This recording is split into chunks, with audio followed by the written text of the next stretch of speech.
Geopolitics में अगर आपको लगता है कि यह नहीं हो सकता, तो वही आपकी सबसे बड़ी कमजोरी है। सुबह की रोशनी से पहले ही एक देश का चुना हुआ राष्ट्रपति अपने ही देश के भीतर बेडरूम से ही पत्नी के साथ सिर्फ 10 मिनट में उठा लिया जाता है। ना युद्ध, ना संयुक्त राष्ट्र की अनुमति, ना अंतर्राष्ट्रीय कानून की परवाह, और दुनिया के सबसे ताकतवर देशों में से कुछ एक बस चुपचाप अंतर्राष्ट्रीय असुखद घटना को देखते रहते हैं। आज हम बात करेंगे यूएसए ने वेनेजुएला में ऐसा किया कैसे। रूस, चीन, ईरान और क्यूबा की मौजूदगी के बावजूद ये संभव कैसे हुआ, और सबसे ज़्यादा चिंताजनक सवाल, क्या ये सिर्फ वेनेजुएला तक सीमित है या फिर आने वाले तूफान का एक ट्रेलर मात्र। वीडियो के अंत तक बने रहिए, क्योंकि अंत में जो सच सामने आएगा वह पूरी दुनिया के लिए एक चेतावनी है।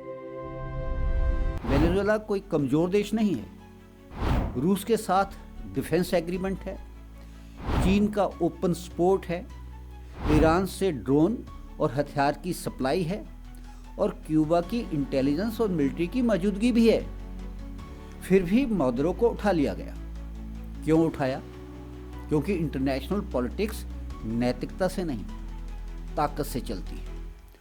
पॉलिटिकल साइंटिस्ट रॉबर्ट गिल्पन की हेगेमोनिक स्टेबिलिटी थ्योरी कहती है, दुनिया में स्थिरता तभी रहती है जब एक ताकतवर वर्चस्वकारी शक्ति हो, जिसके पास वर्चस्व हो, वह अपने फायदे के लिए नियम तोड़ेगा और बाकी दुनिया मजबूरन उसका साथ देगी। यानी अगर आप ताकतवर हैं तो नेशनल इंटरेस्ट के नाम पर सब जायज़ है, जो चाहो वो करो।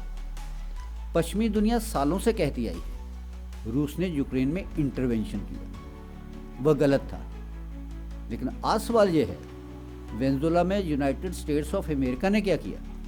क्या यह इंटरवेंशन नहीं है? क्या यह किडनैपिंग नहीं है? यूनाइटेड नेशन चार्टर का आर्टिकल 2 साफ कहता है, किसी भी देश की टेरिटोरियल इंटेग्रिटी का सम्मान किया जाएगा। और मजे की बात देखिए, यूएन चार्टर लागू करवाने की जिम्मेदारी जिन पर है, वही इसे तोड़ रहे हैं। यह तो वही बात हुई कि सैया है कोतवाल, अब डर काहेगा। यूएसए और UK permanent members of United Nations security council खुद कानून तोड़ रहे हैं, तो फिर ग्लोबल साउथ से आप मॉरल लेक्चर कैसे दे सकते हैं? 2003 में अमेरिका ने इराक को बर्बाद कर दिया। यूएसए ने कहा, सद्दाम हुसैन के पास वेपन्स ऑफ मास डिस्ट्रक्शन हैं, और यूके भी पीछे पीछे चल पड़ा। पर वेपन्स मिले क्या? कुछ भी नहीं मिला। यूके को क्या मिला? उसे मिला 8.44 बिलियन पाउंड का नुकसान, 179 सैनिकों की मौत। चिलकॉट इंक्वायरी ने साफ कहा, यूएसए और यूके ने इंटरनेशनल लॉ वायलेट किया, और परिणाम 65,000 से 10 लाख तक नागरिक मौतें, आईएसआईएस जैसे आतंकवादी संगठनों का जन्म, और पूरे मिडल ईस्ट में इंस्टेबिलिटी, जिस कारण से सद्दाम को फांसी दे दी गई। उससे ज्यादा लोग पश्चिमी हस्तक्षेप में मारे गए। मैक्रोन कहते हैं, मादुरो एक डिक्टेटर है, पीपल चॉइस नहीं है। लेकिन फ्रांस की अपनी हकीकत क्या है? अप्रूवल रेटिंग मात्र 28%, पब्लिक डेट कर्ज 114% ऑफ जीडीपी, बजट डेफिसिट 5.8%, जबकि यूरोपियन यूनियन की लिमिट 3% है। किसान, मजदूर और उद्योग सब सड़कों पर हैं। तो सवाल ये है, जो खुद इकोनॉमिक क्लैप्स से जूझ रहा है, वह दूसरों को लोकतंत्र का सर्टिफिकेट कैसे दे सकता है? इतिहास एक बात साफ सिखाता है, इकोनॉमिक फेलियर मतलब पॉलिटिकल क्लैप्स। चाहे रोमन एम्पायर, रशियन जार या मादुरो हो। मादुरो की सबसे बड़ी कमजोरी क्या थी? हाइपर इन्फ्लेशन, सैंक्शंस और इकोनॉमिक मिसमैनेजमेंट। और चाणक्य ने बहुत पहले कहा था, राजा का धर्म है अपनी जनता की रक्षा और पालन।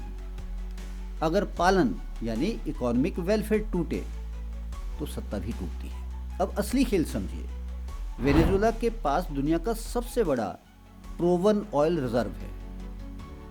वह रिजर्व भी कोई छोटा मोटा नहीं, 17% ग्लोबल रिजर्व्स, और उसमें से 80% तेल अकेला चीन खरीद रहा था।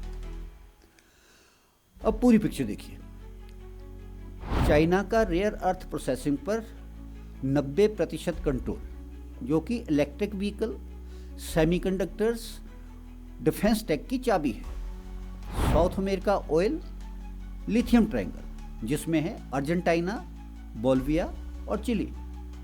आज की दुनिया में रेयर अर्थ सोर्सिंग हब है।